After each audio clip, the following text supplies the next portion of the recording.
अब देखते हैं अपना महाराष्ट्र।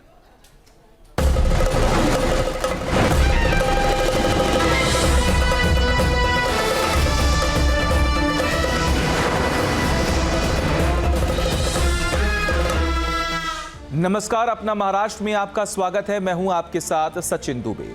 मुख्यमंत्री देवेंद्र फडणवीस के नेतृत्व में महाराष्ट्र रक्षा उत्पादन के क्षेत्र में नई ऊंचाइयों को छू रहा है। मुख्यमंत्री देवेंद्र फडणवीस और रक्षा मंत्री राजनाथ सिंह ने नागपुर के अंबाझारे स्थित यंत्र इंडिया लिमिटेड की आयुध फैक्ट्री में 10,000 टन क्षमता वाली अत्याधुनिक एल्यूमिनियम एक्सट्रूजन प्रेस का भूमि पूजन किया। इस विशाल एल्यूमिनियम एक्सट्रूजन प्रेस का मुख्य उद्देश्य एरोस्पेस और रक्षा विनिर्माण क्षेत्र के लिए उच्च शक्ति वाले एल्यूमिनियम मिश्र धातु घटकों का स्वदेशी उत्पादन बढ़ाना है। ये सुविधा विमानों, फाइटर जेट्स और रक्षा उपकरणों के निर्माण में विदेशों पर निर्भरता को कम करेगी। इस अवसर पर मुख्यमंत्री देवेंद्र फडणवीस ने कहा कि ये परियोजना आत्मनिर्भर भारत और विकसित भारत के संकल्प को साकार करने की दिशा में एक बड़ा कदम है। उन्होंने कहा कि ये परियोजना रक्षा क्षेत्र में भारत की आत्मनिर्भरता को मजबूत करने में एक महत्वपूर्ण मील का पत्थर है और प्रधानमंत्री नरेंद्र मोदी का आत्मनिर्भर भारत और विकसित भारत का दृष्टिकोण अब साकार होता दिख रहा है। भारत सरकार के रक्षा मंत्रालय के तत्वावधान में अभी अभी परमादरणीय रक्षा मंत्री जी ने 10,000 टन एक्सट्रूजन प्रेस प्लांट का शिलान्यास किया है, भूमि पूजन किया है और रक्षा क्षेत्र की आत्मनिर्भरता की ओर फिर एक बार एक नया और मजबूत कदम आज हमारे देश ने उठाया है। हम सभी लोग जानते हैं कि देश के प्रधानमंत्री आदरणीय नरेंद्र मोदी जी ने आत्मनिर्भर भारत और विकसित भारत, ये दो मंत्र हमको दिए और विकसित भारत की ओर अगर जाना है तो आत्मनिर्भर भारत ही विकसित हो सकता है। आस्था, संस्कृति और विकास के संगम को नई पहचान देने की दिशा में महाराष्ट्र ने एक और बड़ा कदम बढ़ाया है।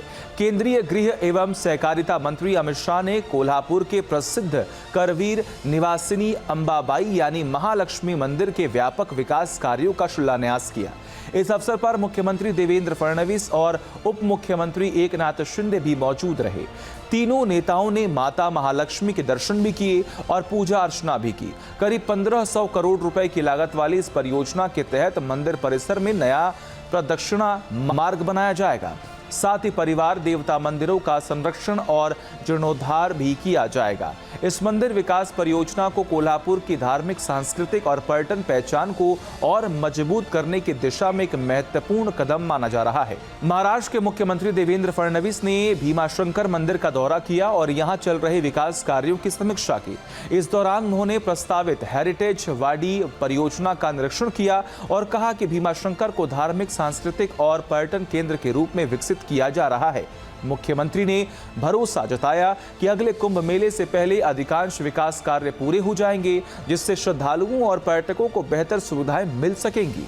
महाराष्ट्र सरकार धार्मिक स्थलों पर श्रद्धालुओं को बेहतर सुविधाएं उपलब्ध कराने और विकास कार्यों को गति देने के लिए लगातार प्रयास कर रही है। इसी कड़ी में उप मुख्यमंत्री सुनेत्रा अजीत पवार ने भी पुणे के भीमाशंकर का दौरा कर विभिन्न विकास कार्यों और श्रद्धालुओं के लिए उपलब्ध व्यवस्थाओं का जायजा लिया। इस दौरान उन्होंने परिसर की सड़कों, स्वच्छता व्यवस्था, यातायात प्रबंधन और सुरक्षा इंतजामों का भी जायजा लिया।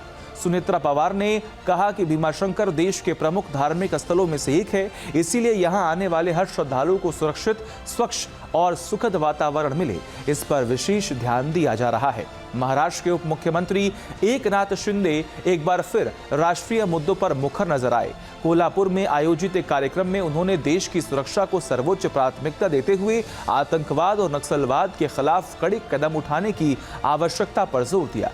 इस दौरान उन्होंने केंद्रीय गृह मंत्री अमित शाह के नेतृत्व की सराहना करते हुए कहा कि मजबूत इच्छा शक्ति और निर्णायक फैसलों से देश की सुरक्षा व्यवस्था और अधिक सुदृढ़ हुई है। इस दौरान शिंदे ने केंद्रीय गृह मंत्री अमित शाह के नेतृत्व की सराहना भी की। उन्होंने कहा कि मजबूत नेतृत्व और निर्णायक फैसलों के कारण देश की सुरक्षा व्यवस्था पहले से अधिक मजबूत हुई है। अब अपना महाराष्ट्र में फिर मिलेंगे, तब तक के लिए दीजिए इजाजत।